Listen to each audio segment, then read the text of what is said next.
Hello, welcome to Liberty Mills Homestead. This is Sage. My name's Chris. Today we wanted to talk to you about how we make beef jerky. So this is our finished product we have right here. This is about half of the meat we've got laid out on one of our dehydrator trays. The other half of the meat we have in a Ziploc bag here because we've been keeping it in the fridge since we finished this last night. This is actually not as much as we ended up with when we had the final product yesterday, because our kids have already been eating a lot. They already took a lot of it to school for their part of their school lunches today. So it's starting to disappear pretty quickly. We have about 38 ounces of meat right here, which is, we're just kind of estimating because we don't know how much the kids ate so far. So it's anywhere between 2 1/3 to 2.5 pounds is what we think we ended up with. We're trying to do the cost analysis of what that might cost at the store, and at least from around where we're at, we're thinking what we ended up with would have costed about $50 at the store. Obviously, this wasn't free to us. Well, it actually kind of was, because my uncle gives our family some beef every year for Christmas. He has a ranch, and so we're very grateful for that. We get a lot of free beef from them, and we really appreciate that. But for you guys, you might be buying the meat at the store, and we tried to calculate how much that might cost. We used about 5 pounds of roast for this jerky, and if we're going off of about $8 a pound for a roast, then you'll spend about $40 for the meat going into this. So you might save a little bit of money that way, But you might save a lot if you have access to a cow like we do. Yeah, if you get some meat for free, or if you have your own homestead or your own ranch where you have your own beef, it's better to produce it on your own if you can, but you can't produce everything. We all have to work together and share. And maybe you guys can find some marked down meat at the store or something like that. But anyways, even cost for cost, if you're not saving money, I think homemade jerky is a lot better than the store-bought jerky. Doesn't have all the preservatives and all that stuff in it. Plus the taste, you can customize it and make it whatever you want, depending on what type of marinade that you use. And also different types of meats you can use. Yeah, different types of cuts, or different cuts of roasts or whatever. Yeah. Or deer or elk or... Exactly. The marinade that we used is kind of a mixture between the teriyaki and peppered beef, and it tastes really good. We marinated this for about 36 hours, which is probably as much as you want to do. The longer it marinates, the more of the saltiness of the marinade it soaks up. And so you don't want it too salty, but you want the flavor to get in there as well. So anywhere from 12 to 36 hours, I would say, for the marinade. So we're going to take you along the process and go back and show you how we made this jerky. So you guys can make your own if you'd like, or if you just want to follow along and watch us make ours. Okay, so here we're going to show you how to cut the meat. Right now we're using some roast, because we had some extra roast in our freezer that we needed to use up. You can use steaks, any other cut of meat. We're just using some roast right now. I think in total we're going to do about 7 pounds. It's easier to cut the meat when it's partially frozen. If it's all the way frozen, you won't be able to cut through it. If it's all the way defrosted, you can still do it. It's just not as easy to cut. So the easiest way to cut it is when it's partially frozen or partially defrosted, I guess. Are you glass half full or glass half empty? I don't know. I guess I'm partially frozen. As you can see, I've already cut a couple of strips here. This is about the thickness that you want to do, no more than 1/4 inch thick. And you want to make sure all your strips are the same thickness throughout, so you don't have some that are really thick and some that are really thin, because then it won't dry in a uniform manner. Another thing, when you're cutting, you want to cut across the grain. Right now, the grain goes this way, so when I lay it down, If I cut like this, I'm cutting across the grain. The reason for that is so that when it dries, the jerky is not as chewy and it seems like it's more tender because you're not having to rip it off the grain with your teeth. It just will naturally come apart. It's not going to ruin your jerky if you cut it with the grain. Like I said, it just won't be as chewy. I can't remember if I already said this. You want it no more than 1/4 of an inch thick because then it won't dry properly. And so I'm going to finish cutting this up and we'll show you guys how to make the marinade in just a minute.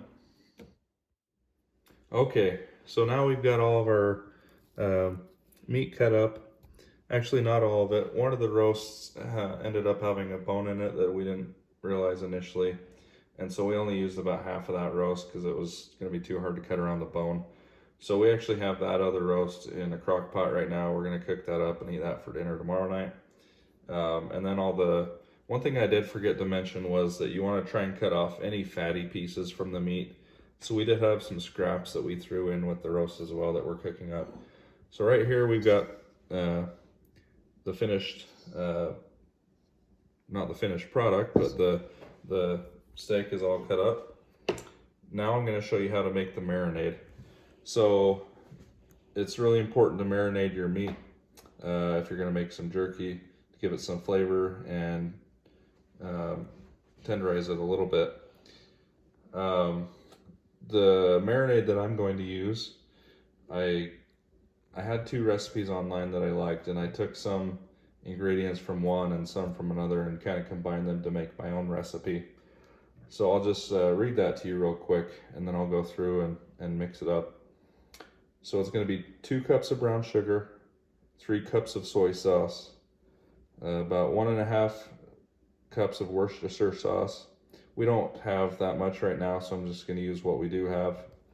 1 tablespoon of smoked paprika, 8 teaspoons of black pepper, 4 teaspoons of red pepper flakes, 5 teaspoons of onion powder, 9 teaspoons of minced garlic, which is approximately 12 cloves of garlic, and then 2 cups of beef stock, or we don't have that right now, so we're going to use water and some beef bouillon mix.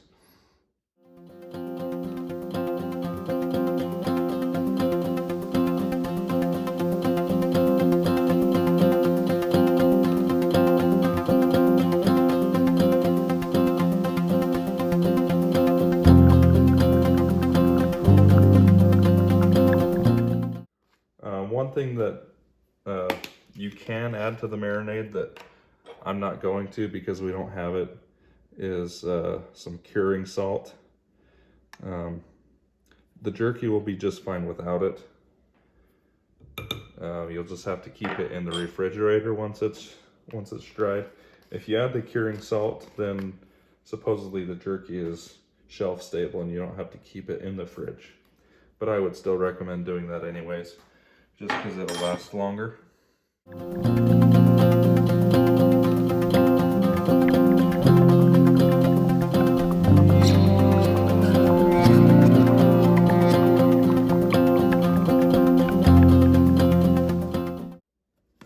Wish you guys could be here to smell this. It smells so good. Can't wait for the jerky to marinate and throw it on the dehydrator. Okay. Now I'm just gonna kind of mix it up a little bit. Then we'll pour it on top of our meat that we've got. And as far as how long you want to marinate the meat, again, it can be variable. We're putting this in the evening. We're gonna let it marinate overnight, maybe even till the next morning, and then throw it on the dehydrator so it could dehydrate during the day. So anywhere from, I would say, 12 to 36 hours.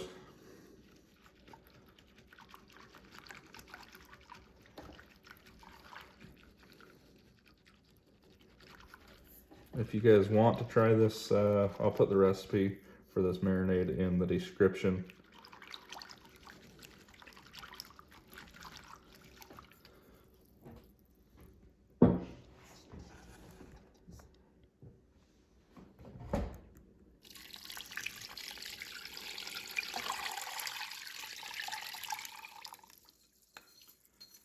as much of that goodness in there as I can. I feel like I'm on a cooking show. No, that's not going to be we're not going to make too many videos showing us cooking. This is not going to be a cooking show per se, but I feel like making jerky is a little bit more than just cooking. I think it goes along with homesteading and using the meat that we have to make our own jerky, especially with the prices of jerky these days. So get the meat mixed up in there. We'll throw it in the fridge, like I said, till at least tomorrow morning, but maybe until the next morning. And when it's ready to throw on the dehydrator, we'll bring you guys back and show you how to go through that process. Okay, so now the jerky has been marinating for about 34 hours. We're starting to put it on our dehydrator, and we've got about 3 trays full so far. We're gonna put on the last tray. Your dehydrator is probably gonna look different than ours. You just wanna make sure that when you're planning how much meat to cut out to begin with, that your dehydrator is gonna have enough space. Or I guess you could do it in multiple batches. And then follow your dehydrator's instructions. It should have come with a manual. If you can't find it, or if you don't have one, you should be able to find it online pretty easy. Make sure your dehydrator doesn't have any specific instructions for drying jerky.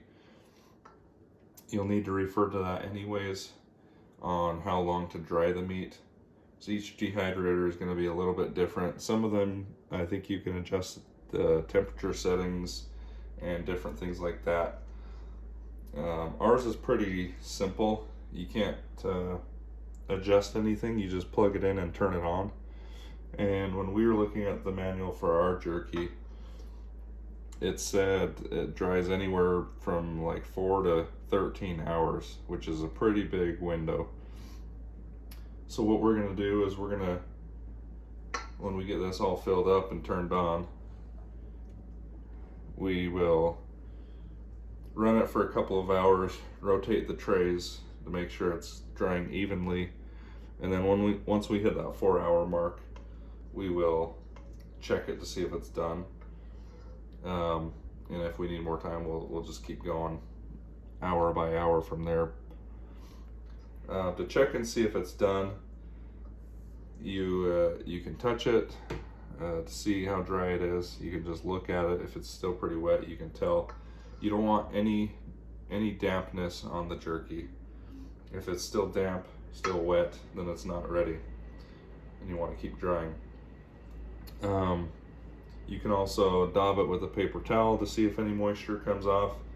You can pull a couple of pieces off from different trays and let them come to room temperature, and then check to see if they're dry. Just refer to your dehydrator's instructions or look online if you have any questions about that. And when ours is finished, we will tell you how long ours took. I think even when we've done this in the past, it's varied the times that it takes. It just depends on how thick your meat is cut. Sometimes you might cut it thinner in some batches than in others. Okay, so now we have all the meat loaded up on the dehydrator. We've got the dehydrator lid placed on, and like I said, ours is pretty simple. You just turn it on. So we'll turn it on, we'll let it dry, and we'll come back and show you guys when it's all finished. All right, everyone, welcome back. We just wanted to show you the finished product. This is about half the jerky we have right here. We ended up dehydrating it for 5 hours. Looking at it now, we probably could have done closer to 4.5, or maybe even a little bit less than that. It's a little bit more dry than we would like it, but it's still good.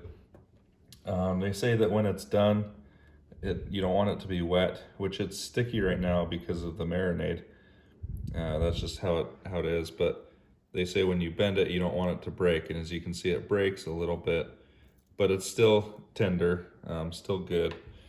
our kids have already taken a lot of this for snacks, and they requested it for to be in their lunches at school and things like that. So it's already being eaten. It's really good. We have about, right now I think we have just a little over 2 pounds. So I think we ended up with probably closer to 2 1/3 or 2.5 pounds with finished product. Anyways, if you guys like this video, please like it, please subscribe if you haven't already, and please share and let us know your thoughts and your opinions in the comments. See you next time.